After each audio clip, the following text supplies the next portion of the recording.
दिल्ली की ring road पर छावनी मेट्रो स्टेशन के पास रविवार को हुए भीषण सड़क हादसे ने पूरे प्रशासनिक तंत्र को झकझोर दिया। एक तेज रफ्तार BMW कार ने केंद्रीय वित्त मंत्रालय में आर्थिक मामलों के विभाग में उप सचिव के पद पर तैनात 52 वर्षीय नवजोत सिंह की मोटरसाइकिल को पीछे से टक्कर मार दी। हादसे में सिंह की मौके पर ही मौत हो गई, जबकि उनकी पत्नी समेत 3 लोग गंभीर रूप से घायल हो गए। नवजोत सिंह, जो हरिनगर के रहने वाले थे, अपनी पत्नी के साथ बंगला साहिब गुरुद्वारा से लौट रहे थे। प्रत्यक्षदर्शियों के अनुसार BMW कार एक महिला चला रही थी और उसके साथ उसका पति मौजूद था। टक्कर इतनी जोरदार थी कि कार का अगला हिस्सा बुरी तरह से क्षतिग्रस्त हो गया। दोस्त के घर से अपने घर आया था नाइट स्टे करके, एंड मैं घर पहुंचा। मैंने मैसेज करा मम्मी पापा को कि मैं पहुंच गया हूं घर। वो लोग बंगला साहब गए थे। मेरे को मम्मी ने 11 बजे मैसेज करा था कि बंगला साहब जा रहे हैं। एंड फिर मैंने कॉल करा, उन्होंने कॉल उठाया नहीं। मुझे लगा बाइक चला रहे होंगे तो नहीं उठाएंगे कॉल। फिर उसके बाद थोड़ी देर बाद मुझे एक फैमिली फ्रेंड का फ़ोन आता है कि ऐसे उनका एक्सीडेंट हो गया एंड वहाँ न्यू लाइफ हॉस्पिटल है GTB नगर में, वहाँ जाना है।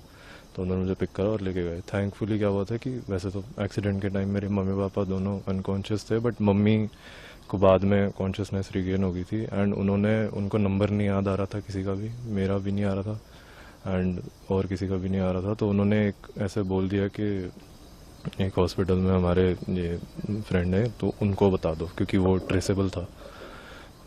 तो उसी के थ्रू पता लग गया, नहीं तो पता ही नहीं लगता है। तो एंड उसके बाद उन्हें किस अस्पताल में लेकर गए, वहाँ पर क्या स्थिति हुई? उसके बाद दोहरा around 1:30 between 1 and 1:30 exact time अभी पता नहीं, बट ये एक्सीडेंट हुआ था। Girl driving BMW crash into my parents motorcycle. And उसके बाद फॉर सम रीज़न जो मैं अभी तक नहीं समझ पा रहा हूँ, there is definitely something wrong here, but उनको 20 किलोमीटर दूर, जो 1 घंटा लगा, उनको न्यू लाइफ करके हॉस्पिटल है GTB नगर में, वहाँ लेके गया। बहुत ही, इट इज़ हॉस्पिटल भी नहीं है, it is more like a nursing home. बहुत ही छोटा सा hospital and they don't have any facilities. मेरी मम्मी तो जब मैं पहुँचा मैंने देखा वो लॉबी में ही स्ट्रेचर पे उनको पट्टी वट्टी बांध रहे थे। Don't even have proper equipment, और पता नहीं क्यों वहाँ लेके गए। एंड ये उन्होंने ही भेजा था जिन्होंने, the one who was driving the car. आपके फादर की डेथ क्या हॉस्पिटल पहुंचने से पहले ही हो गई थी? ही वाज, हाँ, वहाँ पे जो पता लगा कि he was declared broad dead, but again कि यूजुअली जिन लोगों ने मतलब बात करी है अभी, उन्होंने बताया कि एक्सीडेंट के इंस्टेंटली बाद डेथ इज़ वेरी रेयर, मतलब यूजुअली थोड़ा टाइम होता है। एंड धौला कुआं के पास तो you have AIIMS, you have super speciality, इतने सारे हॉस्पिटल हैं, इतने अच्छे हॉस्पिटल हैं, वहाँ ले जाते तो शायद बच जाते। वो जो लोग BMW में थे, कितने लोग थे, कुछ पता चला कहाँ है? हाँ, सो उनको भी माइनर इंजरीज हुई थी and they were in the same hospital. Apparently I am not sure if ये ट्रस्टेड सोर्स है नहीं। तो the girl who was driving the BMW owned the New Life Hospital in GTB नगर, गगनप्रीत कौर करके। And वो थे और उनके हस्बैंड थे गाड़ी में, और वो भी वहाँ एडमिटेड थे, however with very minor injuries. And but it doesn't make sense कि तुम मतलब इतना क्रिटिकल पेशेंट को तुम, and my parents actually got there in a van, मतलब दे वर अनकॉन्शियस। किसी ने उनको पोर्टर वाली डिलीवरी वैन होती है उसमें डाल दिया। मेरी मम्मी को बीच में कॉन्शियसनेस आई थी वापस, she was in the passenger seat, और उन्होंने ऐसे पीछे देखा तो पापा ऐसे लेटे हुए थे, मतलब वैन में जो डिलीवरी वैन टाइप होती है उसके बाहर पोर्टर लिखा हुआ। सो बिना मतलब no dignity even. Delhi police अपराध शाखा ने 1 लाख रुपए के इनामी और 7 साल से फरार चल रहे शातिर हत्यारोपी अर्जुन कुमार उर्फ भोला को बिहार नेपाल सीमा रक्सौल से गिरफ्तार कर लिया है। आरोपी पर 2017 में अपनी नाबालिग प्रेमिका की बेरहमी से हत्या करने का आरोप था। हत्या के बाद वह नेपाल भाग गया था और वहां भी एक महिला की हत्या में शामिल रहा। 2017 का न्यू अशोकनगर थाने का, इसमें एक आदमी है जिसका नाम है अर्जुन एलियस भोला। इसने उस टाइम पे मर्डर हुआ था एक लड़की का जो इसकी गर्लफ्रेंड थी, और ये 2017 से एब्सकॉन्डिंग था, अभी तक 2025 तक नहीं मिला था। जो पता लगा था, हमें इन्फॉर्मेशन एक आई थी, उस टाइम पे बहुत ब्रूटल मर्डर इसने करा था। कहानी ये थी कि जो इसकी गर्लफ्रेंड थी उसकी शादी होने वाली थी। नवंबर 2017 का इंसिडेंट है। दिसंबर में उसकी शादी होने वाली थी और ये चाहता था कि इसके साथ भाग जाए और शादी कर ले लोग दोनों। तो जो लड़की थी वो अग्री नहीं कर रही थी, तो उस टाइम पे इसने अपने घर में उसको बुला के मनाने के बहाने और मल्टीपल स्टैब इंजरीज इसके गर्दन में, जो थ्रोट था वो स्लिट कर दिया था और गर्दन में मल्टीपल स्टैब इंजरीज थी। तो लगभग जब पोस्टमार्टम हुआ तो पोस्टमार्टम में 26 इंजरीज आई थी, एंटीमार्टम इंजरीज आई थी उसमें, और बहुत ब्रूटल मर्डर करके फिर ये तब से कभी हाथ में नहीं आया था। हमें इन्फॉर्मेशन मिली थी कि ये नेपाल भाग गया है और नेपाल में जाके ये छुप गया था।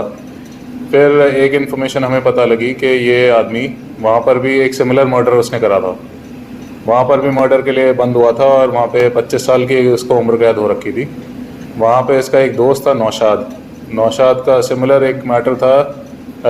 इसकी एक गर्लफ्रेंड थी नौशाद की, उससे शादी करने का मैटर था। तो उसमें जो लड़की की मदर थी वो रेजिस्ट कर रही थी, तो उसके बाद नेपाल पुलिस ने इसको पकड़ लिया था। तो ये वहाँ पर नेपाल की जेल में था, और अभी रिसेंटली जब एजिटेशंस हुए तो वहाँ पर जेल ब्रेक हुआ नेपाल में, जो अभी ऑनगोइंग भी है एजिटेशन। तो उस एजिटेशन के दौरान ये वहाँ से जेल से भागा और ये इंडिया एंटर हो गया।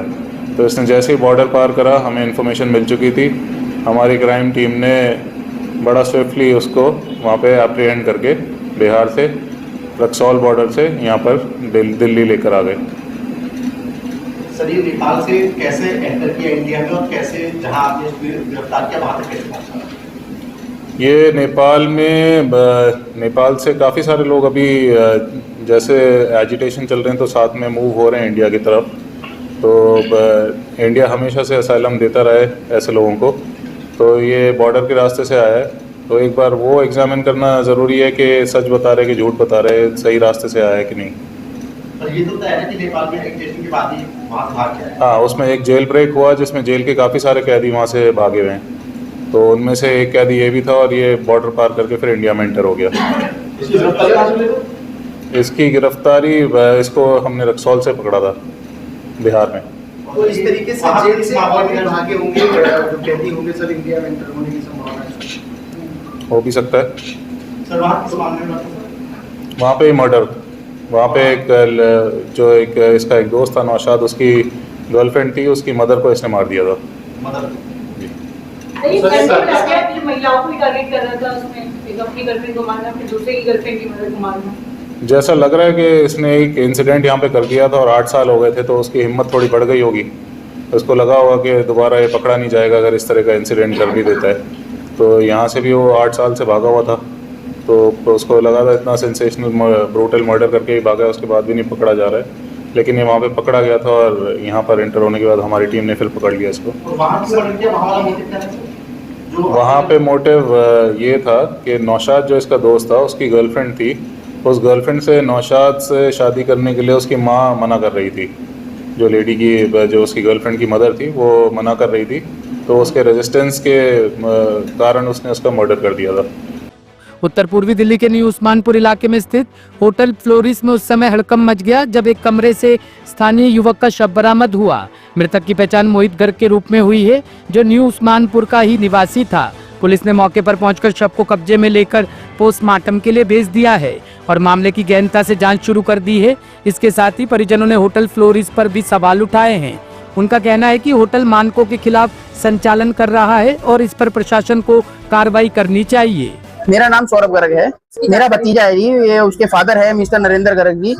पूरी जानकारी तो यही दे पाएंगे। जो हुआ गया है कि उसको कुछ जाट गुजर लोग पैसे देते थे और उसके 10 रुपए देते थे और 100 रुपए की उससे उगाही करते थे। मतलब ये 30,000 रुपए देते थे और 15,000 रुपए रोज का ब्याज लेते थे। तो इनके पिताजी ने कई लाखों रुपए भी दिए, जेवर भी बेचे, घर के प्रॉपर्टी भी सेल कर दी कि हमारे लड़के को कुछ ना करे। कुछ ना करे, फिर भी उसके पीछे लगे रहते थे, टॉर्चर करते थे, रोज ही घर पे पत्थरबाजी करते थे, बंदूकें भी लेके आते थे। उसके कई सारी कंप्लेंट हमने पुलिस को भी लिखित में दी, पर पुलिस ने कोई कार्रवाई नहीं करी। कंप्लेंट कोई आज से नहीं दे रहे, पिछले 6-7 महीने से हम लिखित में कंप्लेंट दे रहे हैं, कई सालों से हम कंप्लेंट दे रहे हैं पुलिस को, पर पुलिस ने कोई कार्रवाई नहीं करी। यहाँ तक कि हमारी FIR भी नहीं लिखी गई है। हमें सूचना ये मिली गई कि उसके कोई दोस्त आए घर पे, जिया जी को बोलते हैं कि वो एक बार आप आ जाओ, और वो बेहोश हालत में वहां पड़ा है। तो वहां पे गए तो देखा तो उसके अंदर कुछ है ही नहीं था जी, बेहोश क्या, वो मृत था जी। होटल वालों ने फिर वहां से पुलिस आई हुई थी, पुलिस उसको हॉस्पिटल तक लेके आई, तो यहाँ पे तो हॉस्पिटल ने डिक्लेयर कर दिया कि इसके अंदर कुछ भी नहीं है, वो मृत घोषित मिला गया। रात को 2:30 बजे बताते हैं होटल वाले कि रात को 2:30 बजे आया है, और उसके कुछ दोस्त आए हैं बोतल वोतल लेकर के, उनके दोस्तों ने उसको जबरदस्ती दारू पिलाई गई है। पर मेरा होटल से भी, पुलिस प्रशासन से भी ये पूछताछ करना चाहता हूँ कि क्या होटल को दारू पिलाने के लिए लाइसेंस दिया गया है? घर से वो कितने बजे निकला था? घर से वो 7 बजे निकला था, क्या कि निकला था कि मैं स्कूटी लेने जा रहा हूँ। जानकारी आज 7 बजे मिलती है कि वो मृत वहाँ पे मूर्छित अवस्था में है। सर कभी थाने में जाकर के कंप्लेंट दी है, कंट्रोल रूम पे कॉल करी है? बहुत बार कंप्लेंट करी है। हमारे पास सारी PDF वगैरह है, हम आपको शेयर कर देंगे। कोई IO वगैरह आपके बने हैं? उससे कुछ नहीं बना जी, हमारी आज तक भी इन्होंने रिपोर्ट ही नहीं लिखी है, बस रिसीविंग ले ली, मोहर लगा दी और काम कर दिया। प्रशासन से तो हम कार्रवाई चाहते हैं कि जिन्होंने ये करा है, जिन्होंने इसको खिलाया पिलाया है, उनको पकड़ा जाए, उनको अरेस्ट किया जाए। अभी तक तो पुलिस ने किसी को भी अरेस्ट नहीं किया। होटल दोबारा चलना चाहिए? होटल तो बिल्कुल सारे ही बंद होने चाहिए, एक भी नहीं चलना चाहिए। क्या वजह चालू होने की? होटल जो चालू होते हैं, एयरपोर्ट होता है, अपना बस अड्डे होते हैं, टूरिस्ट आते हैं, बाहर से आदमी आते हैं, उनके लिए रखे जाते हैं होटल, ना कि ये गलत काम के लिए रखे जाते हैं होटल। वहाँ पे कोई भी टूरिस्ट नहीं है, आप उनका पूरी ID देखेंगे, उनका रजिस्टर्ड डे बुक देखेंगे, तो वहाँ पे कोई भी टूरिस्ट नहीं मिलेगा। मामला मैडम मोहित गर्ग हमारे बेटे का नाम है। मामला 1 साल से चल रहा है, 1-2 साल से। लड़का कुछ असमझ तो उससे पैसे देते थे, 10 रुपए देते थे, 1000 रुपए मांगते थे उससे। वो शराब पियाते थे, खुद पीते थे, शराब भी पियाते थे, उसको बहका रखा था उन्होंने। लड़का हमारे सिंह की होजरी की दुकान पे बैठता था, 26 साल उम्र है उनकी। हमको 7 बजे निकला घर से और बोल के गया मैं स्कूटी ला रहा हूँ पापा, स्कूटी खड़ी है मेरी, वहां से लेके आ रहा हूँ। मैंने लिया, ठीक है भाई। तो 11 बजे तक, 11:30 बजे तक नहीं आया। फिर मैंने उसे फोन किया, अब बेटा कहाँ हो? कह रहा मैं दोस्तों के संग बैठा हूँ, कुछ खा पी रहा हूँ, और फिर मैं अब 1-1.5 घंटे मारूँ। मैं ठीक है जी। उसके बाद फिर उसका फोन स्विच ऑफ हो गया। सवेरे फोन नहीं मिला उसका, फिर फोन मिला है मैं 12-1-1:30 बजे के आसपास फोन उसका मिला है। फ्लोरिश होटल दूसरा पुस्ता। उसके बाद जानकारी मिली है 7-8 बजे 2 लड़के आते हैं, वो कहते हैं आपका लड़का वहाँ मूर्छित पड़ा है, बेहोश पड़ा है, आके देखो। मैंने चलो फोन चले वहां से, फिर देखा तो उसके अंदर कुछ था नहीं, बिल्कुल सिर्फ पानी। उन्होंने पहले वो सब काम कर चुके थे, सब कोशिश कर चुके थे, बिल्कुल कुछ है नहीं उसके अंदर। तो उन्होंने कहा भी जाके देखो, चलो भी देखते हैं, था ही नहीं उसके अंदर क्या होता। चलिए, बीट ऑफिसर से आपने ये तमाम चीजें रखी है, तमाम ये जो सर रखी है 6-8 महीने पहले रखी है जी, रखी है, साल भर के अंदर रखी है पहले हमने। लेकिन कभी जब कोई कार्रवाई नहीं हुई तो फिर मैंने छोड़ दिया। हमने कोई फायदा नहीं भाई कार्रवाई करने का, तो कोई सुनता ही नहीं है। कंप्लेंट दे रखी है, सारी कंप्लेंट पड़ी हमारे पास, सब पैसे खा पी के मुंह बंद कर देते हैं। ये होटल इलाके के अंदर खुला हुआ है, क्या टूरिस्ट आते हैं यहाँ पर? कोई टूरिस्ट नहीं है जी, कोई काम नहीं है, सब हमारे गंदी होती है जी। ये लोग कंप्लेंट देख लीजिए, कंप्लेंट की फोटो ले लीजिए, सारी कंप्लेंट दे रखी है। शर्मा शाम को 7 बजे से लड़का गायब है जी। उसके शुरू में यार दोस्त आते थे, घर से बुलाते थे, तोड़ फोड़ भी करी गई इनके घर पे शीशे की, तो हमने शीशे से तोड़े इनके विंडो के।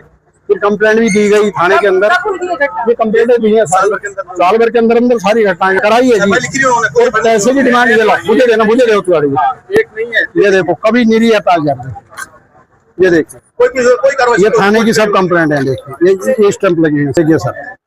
इतनी कार्रवाई करने के बाद बार कौन कंप्लेंट करेगा? उन्होंने कुछ थोड़े बहुत दिए भी पैसे, बस धीरे धीरे फिर उनके जबरदस्ती MLO से मिली। MLO ने कहा करेंगे कार्रवाई, फिर हमने निगम पार्षद से भी कही, निगम पार्षद जी गौरव शर्मा जी आ रहे हैं, वो भी आ रहे हैं, गौरव शर्मा जी भी आ रहे हैं। सर क्या अपील करना चाहेंगे प्रशासन? हम यही प्रशासन से कहेंगे कि दोषियों को उठाओ। लड़के का मर्डर हुआ है, जो भी हुआ तो पोस्टमार्टम से पता चलेगा जी, उसके बाद जो भी है उठाओ जी। 7 बजे से लड़का गायब है, जिसके फोन आए उनको भी उठाओ भाई। हमें तो देखो, हमें तो पेरेंट्स को तो यही नहीं पता ना कि बच्चा गया कहाँ है। ये कोई फोन आया कि भाई आपका बच्चा वहाँ होटल में पड़ा हुआ है, अब ये गए वहां जाके उठाया गया है जी। फिर जो IO साहब हैं उनके बोलने के वे टोकिंग भी ठीक नहीं थे, इनसे पता नहीं क्या पटांग बोले। जब पब्लिक ने कहा भाई ये गलत हो रहा है, फिर SHO साहब ने, थाना आसमानपुर जो लगता है, SHO साहब ने तरीके से डील करी, जो आए हैं उनका व्यवहार ठीक था। आपके हिसाब से ये आखिरी हादसा होगा या दोबारा हादसा होना चाहिए? ऐसा भगवान करे किसी के साथ ना हो। सब 26 साल का तो होटल बंद होना चाहिए। होटल में इंक्वायरी होनी चाहिए पूरी। भाई ऐसा क्या हुआ, होटल में गए होंगे तो कोई इनका आईडी प्रूफ तो लिया होगा, जो बंदे गए हैं जी। बहुत शुक्रिया। ब्यूरो रिपोर्ट, टीम तफ्तीश न्यूज।